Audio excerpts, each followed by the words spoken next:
welcome to our episode of Super Reaction Bros. I'm Chris. I'm Christopher. On today's episode, we're taking a look at the Screen Rant pitch meeting for the Tomorrow War, aka the quote-unquote #1 most streamed movie as of this recording. Let's somehow get in the sequel. Well, we're not going to get into it. Let's just say we enjoy our time with it, but it has a lot of issues. Yeah, it has a lot of issues. You know, it's one of those movies that's more of a popcorn flick. That's all it is. Really. With a lot of, it's like Swiss cheese levels of popcorn. I don't know how that works. It's just a popcorn flick, because you gotta realize not all popcorn flicks are perfect. Let's put it that way, especially for summer movies. So let's just dive into this for the Tomorrow War pitch meeting. So here we go. So, you have a movie for me? Yes, sir, I do. So the movie's gonna start with a bunch of people dropping into a rooftop pool in Miami. Oh, that's fun. From the sky, out of a portal. Oh my god, what?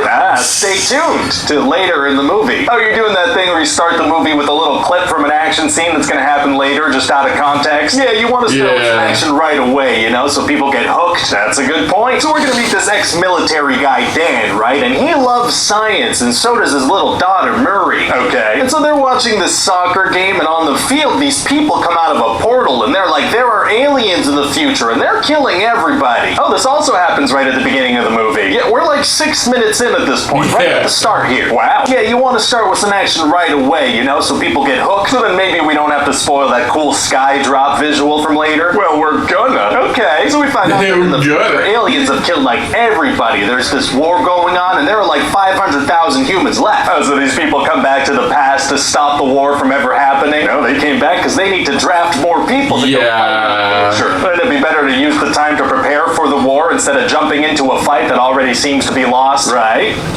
Well, then maybe it's a different timeline or something. So one of the people from the current timeline want to prepare themselves for their eventual future instead of jumping over to this timeline's fight where it already seems to be lost? Listen, sir, you can't be asking questions like that or there's not going to be a movie, so I'm going to need you to get all the way off my back. It's just that any way you look at it, it seems like a weird strategy, but let me get off of that thing. I'd like the movie to happen for sure. Me too. Do they draft like military people? Yeah, some, but also just like normal people, you know? So these aliens killed almost everybody in the future, and the plan is to send some more people and kind of see what happens. That's what we're going with, sir. So the world bands together for this mandatory draft that somehow only seems to involve Americans. Well, we are the ones making the movie, so it's only fair. So this guy Dan ends up getting drafted, right? Right, okay, pretty rigorous training, I imagine. Barely any. This one lady's gonna get sent to the future, and she's like still in her office clothes from work, but they show them the monsters and tell them what to expect and whatnot. Not really, no, because they say if they show people the monsters, then people aren't gonna want to go fight in the war. They're too scary. But the draft is mandatory. Yeah, nobody has a choice in the matter. Okay. And also they're only sending people from the present that are already dead in the future, so it doesn't create like a paradox. Didn't you say that almost everybody's dead in the future? Yeah, so I don't know why I'm mentioning that.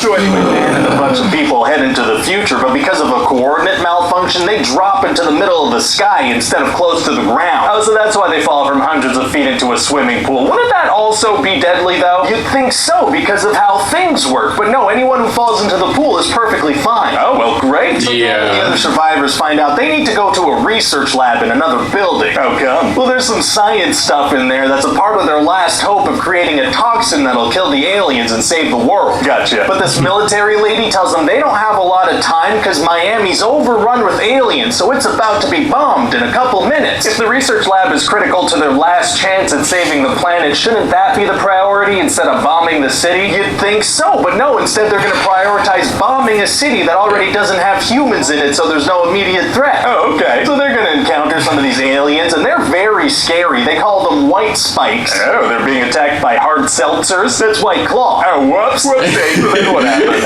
I know.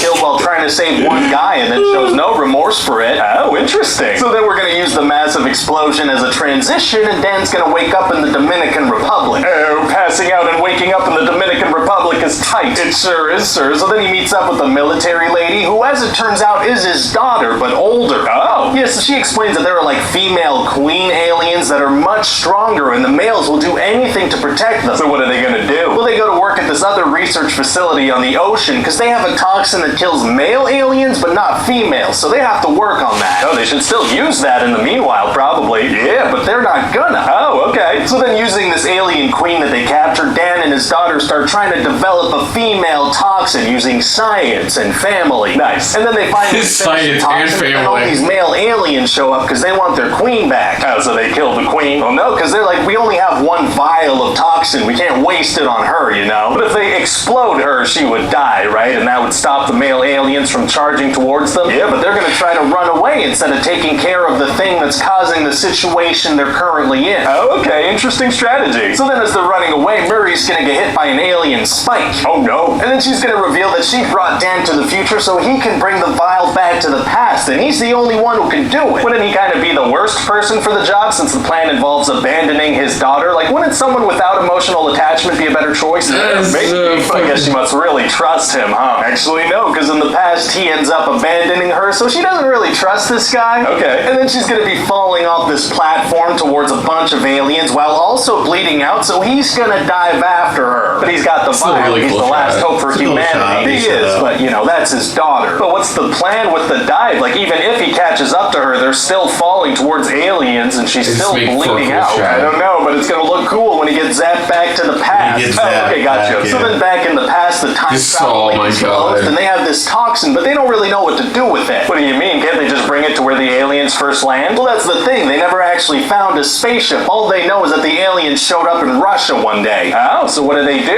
Well, Dan's wife is like, what if they didn't land at that time? What if they were already here? And Dan's like, oh yeah, I think you cracked it. Literally, the whole planet was on the case and not one of the billions of before. That's what we're going with. The protagonist's wife thought of it. Wow, what are the odds? So then Dan gets this alien claw from one of the guys he was on a mission with, and they use science and friendship to find out where exactly in Russia it originated from. Have the future people not brought back any alien parts to examine before? How did they not know this earlier? I don't know, but they find out the spaceship is frozen in Russia. Oh, fair enough. So Dan goes to this military guy, and he's like, listen, I have a toxin, and I know where the aliens originate from. We need to go there now. Okay. And the military guy's like, no. So Dan's like, okay, we're gonna do it ourselves. Feels like there might be some other people they could talk to before doing that. Nope. And then Dan goes to see his estranged father, who has a plane, and he gets them all to Russia. Very cool. And then they find the alien spaceship buried in some ice. Oh, so now that they have the proof, they can go get the military and the government involved. Yeah, but they're not gonna. What? Well, they're like, governments are just gonna talk about it for a long time, and the United Nations is stupid. What do you? And Dan's like, yeah, I don't have that kind of time. We need to deal with this ourselves now. He does, though. He has decades, it sounds like. Yeah. And if they fail, they'll die with the knowledge of where the spaceship is and humanity is doomed, or they'll unleash the aliens early and humanity is doomed. Oh, yeah, okay, you're right. So then they take pictures and they bring those back and governments start talking about it. There's a lot of talking, a lot of paperwork and policy making. It takes a while.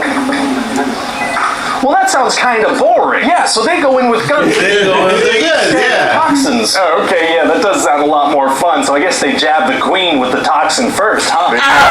They jab some normal white spikes, and that wakes all the aliens up. You think you go for the queen first? To fight a ship full of aliens. Actually, it's going to be super easy. Barely inconvenience. Oh, really? Yeah, they just blow the ship up with C4, so that does the trick, you know, the aliens die. Wait, so what was the point of the toxin if they could just kill them with explosives? Unclear. They spent the whole movie working on that. They did, yeah. So then Dan and his father have to fight this one queen alien that escaped. How do they do that? Hand-to-hand combat. Pow, pow, punch, punch, slice with a claw. Sure, that may as well happen. So then Dan kicks the alien off a cliff and everything is great forever. So what do you think? Well, it sounds like a lot of fun. I can't wait to start advertising it. Give it a big push, get inside people's homes, like on their TVs and phones and stuff. Yeah, of course. But also have somebody literally ring the doorbell and give them an ad for the movie in their hands. What are you talking about? Oh yeah, they do that all the time. They do that all the time. Thanks for watching the video. They do that all the time. I don't want to talk about it. I don't want to talk about this film anymore. It's just I don't want to talk about this film anymore. I just it literally this thing described every single issue I have with the.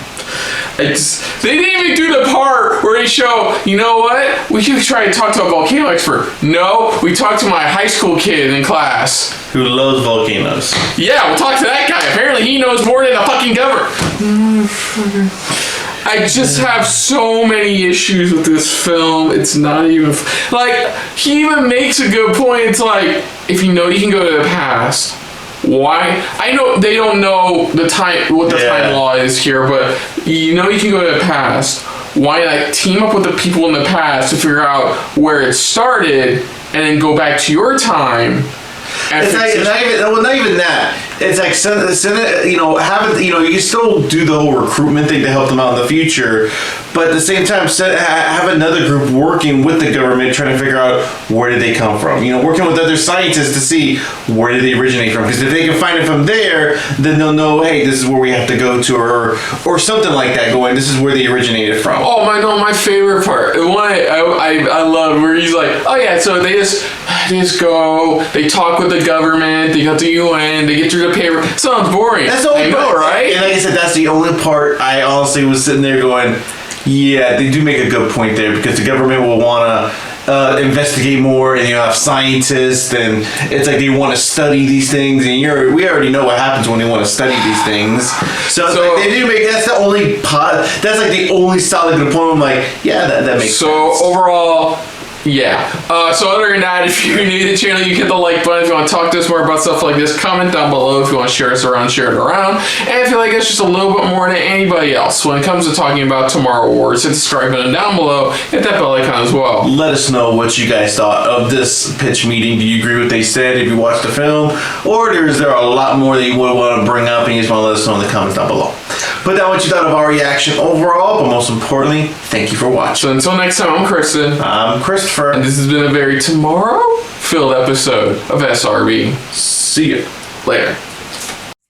Hey guys, thanks for watching. If you want to check out any of our previous reactions, as well as one of our other SRB shows, check out one of the playlists down below. And if you want to check us out in the social universe, you can find us on Twitter and Stardust at Super React Bros, as well as on Facebook at Super Reaction Bros.